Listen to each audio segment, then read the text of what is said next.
Terdiam. Clarissa menghela napas, lalu berbicara lebih pelan. Aku tidak tenang sejak tadi. Cara aku bicara ke kamu itu tidak pantas. Rangga menunduk. Tangannya meremas ujung bajunya yang kusam. Saya sudah biasa, Bu. Jawaban itu membuat Clarissa terdiam beberapa detik. Sudah biasa. Dua kata yang seharusnya tidak pernah terdengar dari siapapun. Clarissa membuka tasnya. Kali ini tanpa ragu. Ia mengeluarkan amplop tebal dan menyodorkannya. Ini untuk kamu. Rangga langsung mundur selangkah. Tidak usah, Bu. Ambil. Saya tidak mau dikasihani. Clarissa menggeleng pelan. Ini bukan kasihan. Ini rasa terima kasih. Dan mungkin sedikit penebusan karena aku sudah menuduh kamu. Rangga menatap amplop itu. Tangannya gemetar. Bu, ini terlalu banyak. Tidak terlalu banyak dibanding apa yang bisa hilang kalau kamu tidak jaga mobilku tadi. Rangga tetap ragu. Namun Clarissa menggenggam tangannya dan memaksa amplop itu masuk ke telapak tangannya. Gunakan untuk berhenti mulung. Buka usaha kecil. Apa saja. Jangan hidup seperti ini terus. Rangga menatapnya dengan mata berkaca-kaca. Saya tidak tahu harus bilang apa. Tidak usah bilang apa-apa. Angin sore berhembus pelan. Untuk pertama kalinya sejak sekian lama, Rangga merasa ada harapan kecil menyelinap ke dalam hidupnya. Clarissa kembali ke mobilnya. Sebelum masuk, ia berkata pelan, "Jaga diri kamu, Rangga."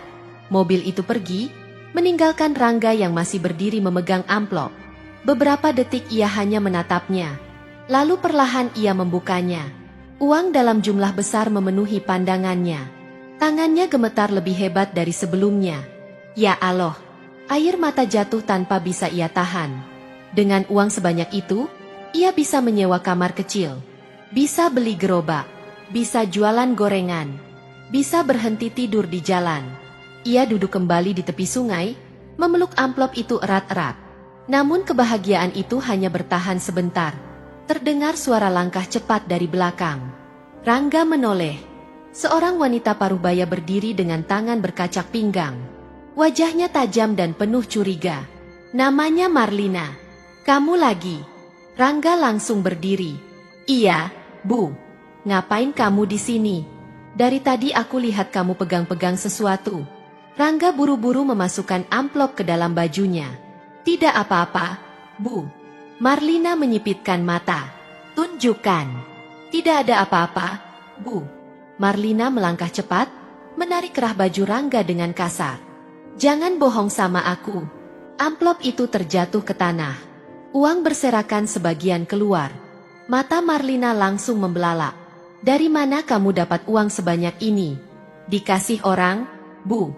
Marlina tertawa sinis. Dikasih orang. Atau kamu habis merampok? Saya tidak merampok. Marlina mengambil uang itu dan menghitung cepat. Banyak sekali. Tiba-tiba wajahnya berubah keras. Kemarin kamu tidur di depan rumah aku. Kambing aku hilang satu telinganya. Pasti kamu yang ambil. Rangga terkejut. Saya tidak pernah sentuh kambing ibu. Jangan pura-pura. Ini pasti uang hasil kamu jual kambing aku. Bukan, Bu. Ini benar-benar dikasih. Marlina tidak mendengarkan. Ia memasukkan sebagian besar uang itu ke dalam tasnya. Ini ganti rugi kambing aku. Bu, itu terlalu banyak. Kambing aku kambing premium. Kamu tidak tahu harganya. Tolong, Bu. Jangan ambil semua. Marlina menyisakan beberapa lembar uang receh dan melemparkannya ke tanah. Itu cukup buat orang kaya kamu. Kamu tidak pantas pegang uang sebanyak itu. Rangga hanya bisa menatap uang yang tersisa di tanah. Hatinya seperti diremas. Ia ingin melawan. Ingin merebut kembali. Tapi tubuhnya lemas. Suaranya tidak keluar. Marlina mendekat dan berbisik dengan nada menghina. Hidup kamu itu receh. Uang kamu juga receh. Ia lalu pergi begitu saja, meninggalkan Rangga di tepi sungai, dengan sisa uang yang tidak sampai 1/10 dari sebelumnya. Angin sore yang tadi terasa hangat kini berubah dingin. Rangga berlutut, memunguti lembaran yang tersisa. Tangannya gemetar, bukan karena dingin, tapi karena rasa hancur. Harapan yang baru saja tumbuh, kembali diinjak-injak. Dari kejauhan, seseorang berdiri di balik pepohonan, menyaksikan semua itu tanpa Rangga sadari. Seseorang yang tidak pernah ia duga akan kembali masuk ke dalam hidupnya, dengan cara yang jauh lebih mengejutkan. Langit pagi itu cerah, tapi hati Rangga terasa gelap. Sisa uang yang ia pegang semalam sudah ia simpan rapat di dalam lipatan bajunya.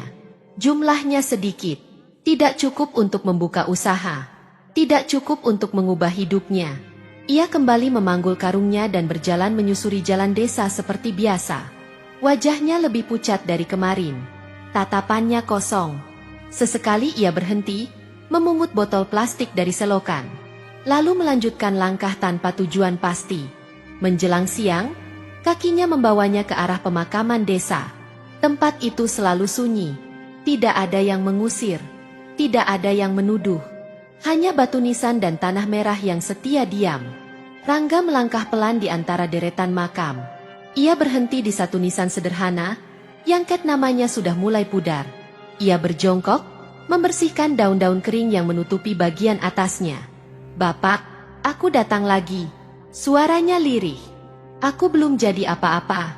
Ia duduk bersila di samping makam itu. Tangannya menyentuh tanah dengan hati-hati. Sejak kecil, ia percaya disitulah ayahnya dimakamkan. Ia ingat samar-samar wajah lelaki itu. Ingat suara beratnya. Ingat pelukan hangatnya. Lalu suatu hari banjir besar datang. Air meluap. Teriakan orang-orang. Tubuh kecilnya terseret arus. Setelah itu, hidupnya berubah menjadi serpihan yang terpisah-pisah. Rangga menunduk. Kalau bapak masih ada, mungkin hidupku tidak seperti ini. Langkah kaki terdengar dari arah belakang. Rangga tidak langsung menoleh. Ia mengira hanya warga lain yang datang berziarah. Namun suara sepatu itu berhenti tepat di belakangnya. "Permisi." Suara wanita. Rangga menoleh perlahan. Ia terdiam. Clarissa berdiri di sana, mengenakan pakaian hitam sederhana. Rambutnya diikat rapi. Wajahnya tanpa riasan mencolok seperti kemarin. Matanya terlihat lebih lembut. Rangga berdiri cepat. "Iya, Bu." Clarissa memandang nisan di depan Rangga. "Kamu ziarah?" "Iya." Clarissa mengangguk pelan. "Aku juga." Ia melangkah sedikit ke samping, lalu berhenti. "Ini makam siapa?" Rangga menjawab tanpa ragu. "Makam ayah saya." Clarissa terdiam. Ia menatap tulisan di nisan itu. Tangannya sedikit gemetar. "Apa kamu yakin?" Rangga mengernyit. "Maksudnya?" Clarissa menelan ludah. "Ini makam ayahku." Hening. Angin berhembus pelan, menggerakkan daun-daun kering di sekitar mereka. Rangga menatap nisan itu lagi, lalu kembali menatap Clarissa. "Tidak mungkin. Ini memang makam bapak saya. Saya sudah kesini sejak kecil." Clarissa menggeleng. Aku anak tunggal. Ayahku dimakamkan di sini. Paman yang urus semuanya." Rangga merasa dadanya sesak. "Saya juga ingat wajah bapak saya. Namanya sama. Tahun wafatnya sama." Clarissa mundur selangkah. "Kamu jangan asal bicara. Saya tidak bohong." Clarissa menatapnya dengan sorot mata campuran antara marah dan takut. "Jangan sampai kamu sekarang mau mengaku-ngaku jadi keluarga aku." Kata-kata itu menusuk lebih dalam daripada tuduhan maling. Rangga terdiam.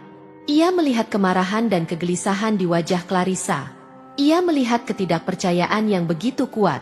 Tiba-tiba sesuatu terlintas di pikirannya. Bagaimana jika memang ini ayahnya juga?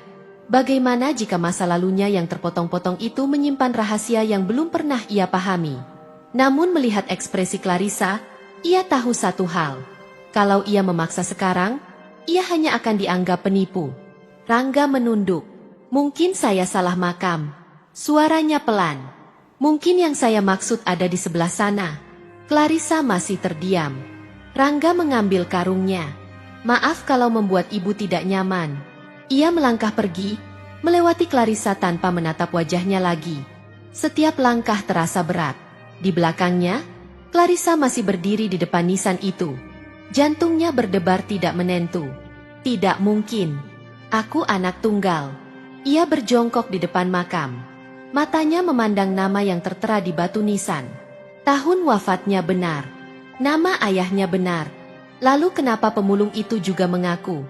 Clarissa menggeleng cepat, seolah ingin mengusir pikiran aneh itu. Dia pasti salah.